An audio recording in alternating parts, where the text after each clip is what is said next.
This copyrighted telecast may not be reproduced, retransmitted, or used in any form without the authorized written consent of NASCAR Broadcasting. NASCAR would like to thank all of our loyal fans for your continued support, and we hope you enjoyed today's broadcast. 250 laps. That's a long race. We heard Teddy Christopher say we got us trouble in turn 2. Early on, caution coming out, caution number 1, that's the 58, driven by Kevin Goodell. He gets spun around. There's cars all over the racetrack. Majority of these cars just stopped. You see Reg right there, the 44.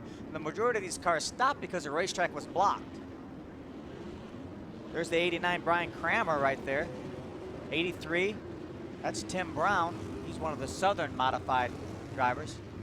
This is lap 2 of this race, and there you see that 58 of Kevin Goodell spun around. Yeah, that 58 had already spun around. Then everyone else was trying to avoid the situation here. You see, there's just one lane open right through the middle of this accident. The racetrack pretty much blocked. And caution of the night has come out. And again, the 58 of Kevin Goodell gets spun around. Looks as though another car had spun on the track as Kevin Goodell went by him. That's Bobby Hutchins, the 14 car. He is sponsored by the Winston Cup Museum, which is fairly new in Winston-Salem, North Carolina. Track right now. Chuck's hanging in extremely well right now on the outside. Problems again on the restart. We've got a wreck in turn number 2. The 87 gets spun around of Alex Hogue. Also involved in that is the 1 of Burt Myers. There's the 31 of Gene Pack, also involved. So 3 cars getting spun around, bringing out our 3rd caution of the night. And it's been difficult to get any consistent racing going on so far, Phil. And welcome back to the Made in America Whelen 300 on Speed Channel at Martinsville Speedway. Under the lights for the first time. Ted Christopher now up into the lapped traffic. And so he has to work his way around some of the slower lap traffic. That's Ted Christopher in the number 13. Just behind him in the number 50, Chuck Hosfeld. Yeah, that's when Chuck may try to take advantage if career. So far that win came in 2005 at Seekonk earlier this year. Trouble, and problem spin. And so our 4th caution of the night has come out. This time we had quite a few more green flag laps before this problem came out. That's the 88 of Richie Coy getting spun around. Bumper when they got into some heavy traffic. But now he's going to be a few laps. Oh, trouble again. There's Jerry Marquis, the 4 car. 31 also getting involved in that. That's Gene Pack in that 31. Jerry Marquis in the 4 getting spun around now in the number 4. That yellow number 4 coming back onto the track. And so as soon as we talk about 4 cautions, it becomes 5. And welcome back to Martinsville Speedway. Talked about that gap earlier.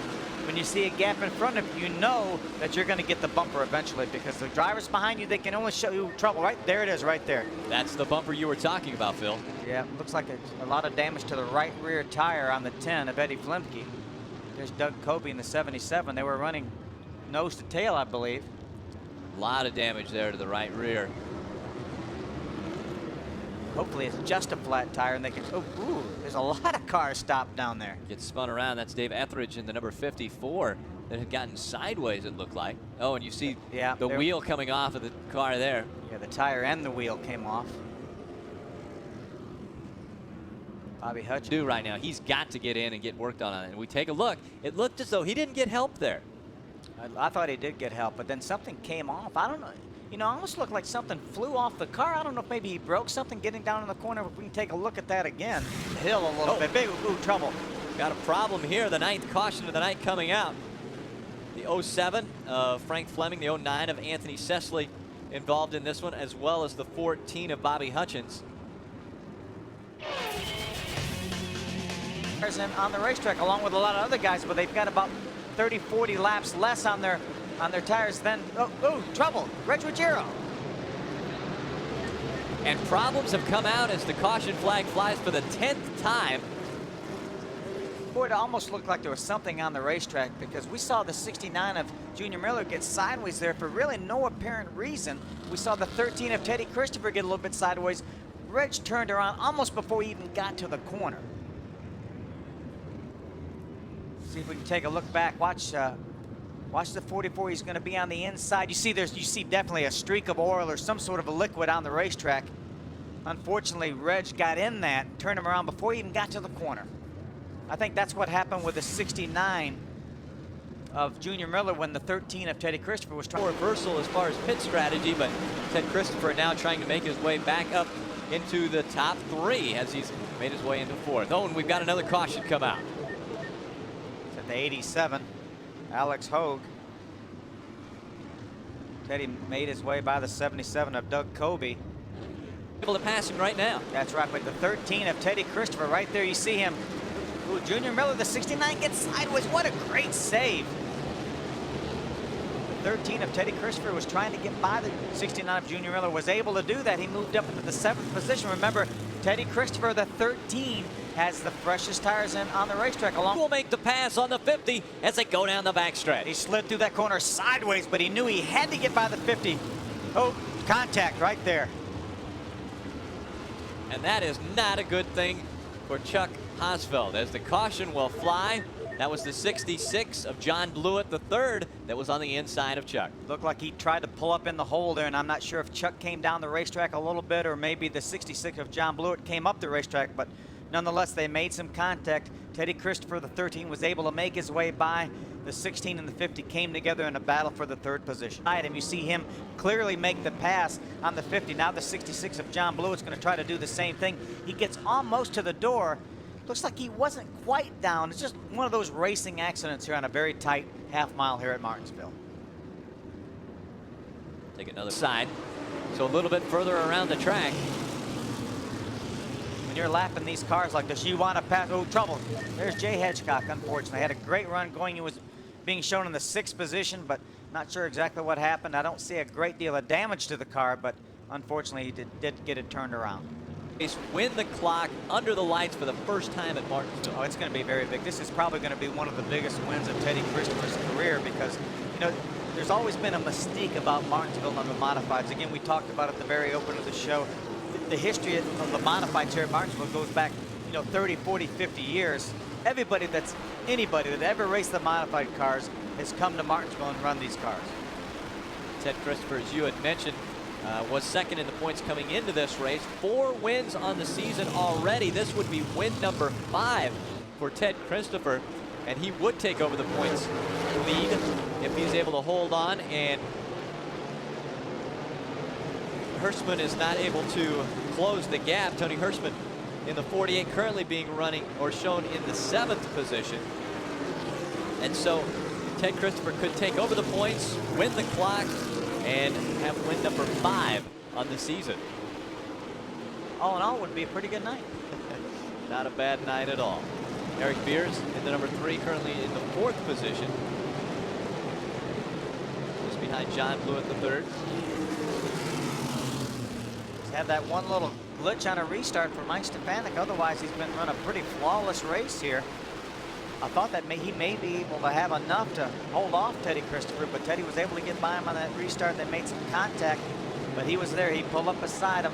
They were right front wheel to left rear wheel, and unfortunately Mike Stefanik got the worst end of it, but he only lost the 1 position, the lead, to Teddy Christopher. With 5 laps to go as they go across the start-finish line, it's 4 laps of racing to go. There isn't a car in between Ted Christopher and Mike Stefanik, and so Stefanik putting on a hard charge right now with 4 laps to go. He'd love to catch up to Ted Christopher, but Ted Christopher has been so strong all night.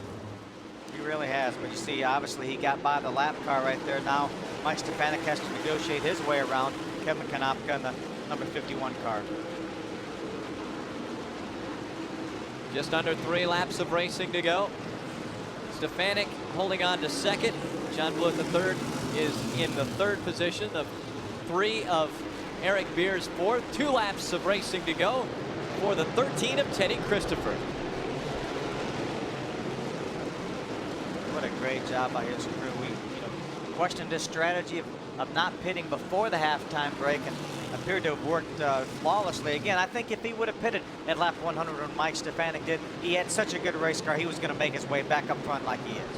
White flag is displayed, meaning that even if a caution would come out right now, it is all Ted Christopher. Teddy Christopher goes down the backstretch on his final lap at Martinsville. This will be his first ever win at the historic Martinsville Speedway as he comes out of turn number 4. It's Ted Christopher winning the Made in America Whelen 300. What a dominating performance by Teddy Christopher. His guys have got to be very, very proud of the effort they put forth tonight. Stefanik coming home in second. Third was the 66 of John Blewett III. Eric Beers coming home fourth. Fifth was that 77 of Doug Kobe. Jamie Tomeno, the 99, comes home with a 6th place finish. The number 13 of Ted Christopher was out in front of this field. He led the first 141, but then after he stopped to get tires, he had to go back and make his way through the field. Well, let's show how he did it here. This is going to be the pass for the lead. Again, right on a restart, they go down at turn number 1. They make a little bit of contact. They both get sideways, but Teddy's able to get back in the throttle, able to drive by the 16 of Mike Stefanik. The move of the race for Ted Christopher, getting by Mike Stefanik. Ted Christopher taking the helmet off. He will begin celebrating in just a few moments, and we'll be there for all the celebration right after this.